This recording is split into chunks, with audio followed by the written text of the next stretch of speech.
ராஜி வந்து கதிர்கிட்ட வந்துட்டு மாப்பிள்ளையோட ஃபோன் நம்பர் வேணும், எப்படியாவது பேசி வாங்கி கொடுக்குறியா அப்படின்னு சொல்லி கேட்கறாங்க. ஃபோன் நம்பர் எதுக்கு உனக்கு அப்படின்னு சொல்லி கேட்கும்போது, அரசிக்கு தான். அரசி எதாச்சும் பேசி பழகுனாதானே அந்த மாப்பிள்ளைய பத்தி புரிஞ்சுக்க முடியும், அதனால அரசிக்கு பதிலா நான் கேட்கறேன் அப்படின்னு சொல்லிட்டு ராஜி சொல்றாங்க.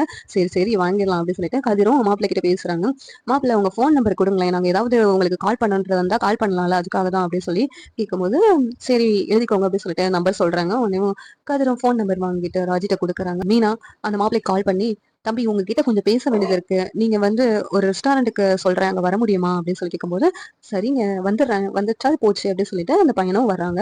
வந்த உடனே மீனாவும் ராஜியும் அதே ரெஸ்டாரண்ட்டுக்கு வந்து பேசுறாங்க. தங்கமயில் அவங்களால வர முடியலன்னு சொன்னதுனால மீனா ராஜியும் வந்து அந்த பையன்கிட்ட பேசும்போது, எதுக்கு கூப்பிட்டீங்க அப்படின்னு சொல்லிட்டு அவங்க கேக்குறாங்க. உடனே மீனா, அதாவது அரசி இப்பயே கல்யாணம் முடிச்சு கொடுக்கலாம்னு சொல்லி முடிவு பண்றாங்க. ஆனா எதிர்காலத்துல அவ படிக்கலன்னு ஃபீல் பண்ண கூடாதுல்ல, அவளோட படிப்பு தான் அவளுக்கு முக்கியம் என்னதான் இருந்தாலும்.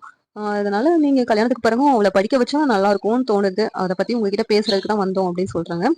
அதுக்கு எதுக்கு இவ்வளவு தங்கிக்கிட்டு இருக்கீங்க, அரசி படிக்கிறதுக்கெல்லாம் நான் தடைனா சொல்ல மாட்டேங்க, அவ படிச்சா எனக்கும் நல்லதுதான், அதுக்கு ஒன்றும் நான் தடைலாம் சொல்ல மாட்டேன், நீங்க ஒன்றும் பயப்படாதீங்க, அரசி படிக்கட்டும், கல்யாணம் ஆன பிறகும் அதுக்கு நான் சப்போர்ட்டா தான் இருப்பேன் அப்படின்னு சொல்லிட்டு அவங்க சொல்றாங்க. அதை கேட்டுட்டு மீனாவும் ராஜும் ரொம்ப சந்தோஷப்படுறாங்க.